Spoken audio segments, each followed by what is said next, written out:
And here we are on our last day of our Disney cruise, and all good things must come to an end. But before we wrap up, these top grade-raising tips from the Mexican Riviera and the Disney Wonder, I wanted to give you 3 primary tips for raising your grades in any class at any grade level.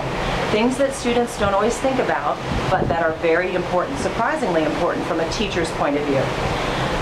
They spell out the acronym C.O.D, so that's a way you can remember your 3 tips.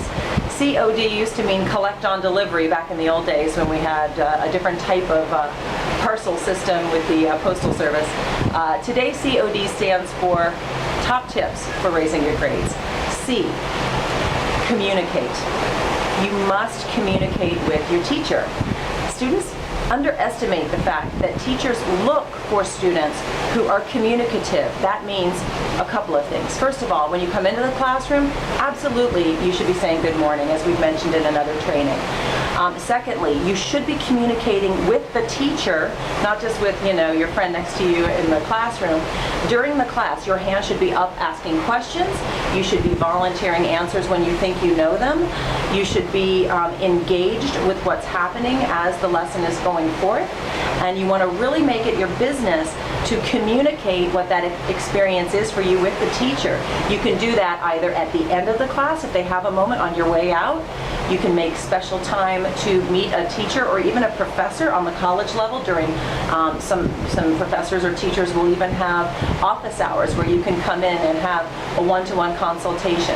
There's nothing a teacher loves more than having a student come in and say, I couldn't stop thinking about that lesson you had last week. And I actually spoke to my parent about it and we were discussing it and I wondered what you think about X, Y, or Z. Or going to them and saying, I was really interested in what you were talking about day before yesterday, but I really didn't understand it. Is there a website you could give me or another resource that you could recommend where I could get more information? Believe it or not, your teacher wants to hear that from you because your teacher wants to know that their lesson isn't falling on deaf ears and that you're in fact engaged. So communicate. Also communicate at the holiday season. When it's the winter holiday, it is appropriate to give, and I'm not talking spending a lot of money.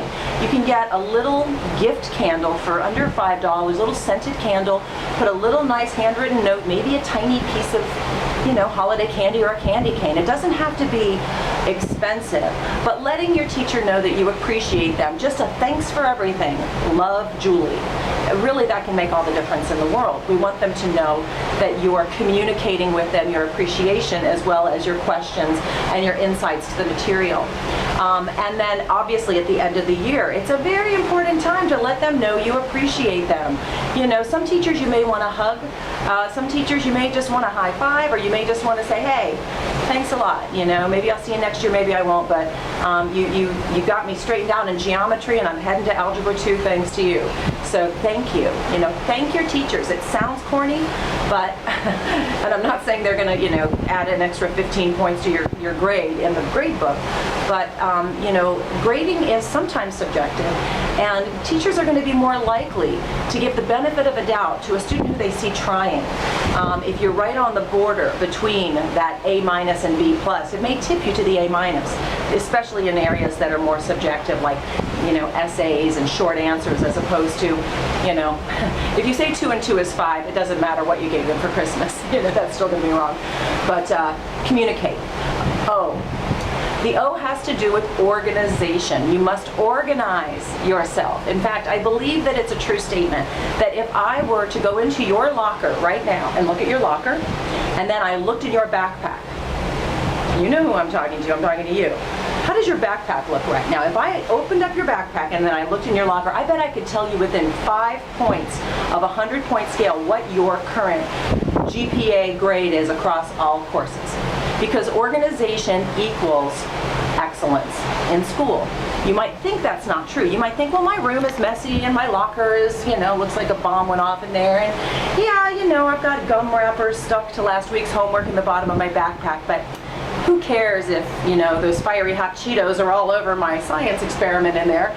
I just don't feel like being organized. Organization is a state of mind. It's not just a state of physical things like backpacks and lockers. The more organized you are, you'll be surprised the more your mind becomes organized. There's a relationship between these things. Get yourself organized in your locker, get yourself organized in your backpack, seek an adult who can help you with that if you need it. So organization is really important. Finally, we come to the D. What do you think D stands for? D has to do with your state of mind. D is determination. You must be determined. You must determine that you are starting off the school year and continuing through the school year with a very specific intention. And that intention is to raise your grade to its maximum. So you are not going to settle for just, skulking into the back of the room, not communicating, having a messy backpack, having a messy locker, not writing down assignments, hoping for a miracle that an A drops out of the sky.